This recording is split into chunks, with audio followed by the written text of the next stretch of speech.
سامعین کرام، حضرت ابو ہریرہ رضی اللہ تعالیٰ عنہ سے پوچھا گیا تقوی کے بارے میں کیا جانتے ہیں؟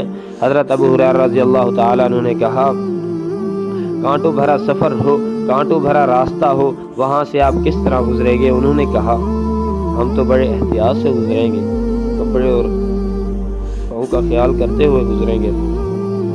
حضرت ابو ہریرہ رضی اللہ تعالیٰ عنہ نے کہا، زندگی جو دنیا کا سفر ہے، دنیا کی زندگی ہے، یہ بھی کانٹوں بھرا سفر ہے، کانٹوں بھری زندگی ہے۔ سامعین کرام، یہاں احتیاط سے گزرنا پڑے گا۔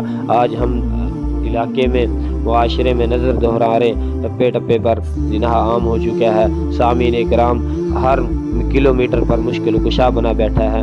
مشکل کشا کس طرح کا؟ کوئی بیٹے دینے والا ہے، کوئی اولاد دینے والا ہے، کوئی روزی دینے کا پیر بنا بیٹھا ہے، کوئی روزی دینے کا مالک بنا بیٹھا ہے، کوئی حفاظت کا مالک بنا بیٹھا ہے۔ طرح طرح کے پیر پائے جاتے ہیں، طرح طرح کے مشکل کشا پائے جاتے ہیں۔ میرے پیارے بھائیو، ہم میں سے اللہ تعالیٰ کا ڈر ہی نہیں ہے۔ ہم میں سے اللہ تعالیٰ نے کہا ہے، جو میری عزت کرتا ہے، جو مجھ سے ڈرتا ہے۔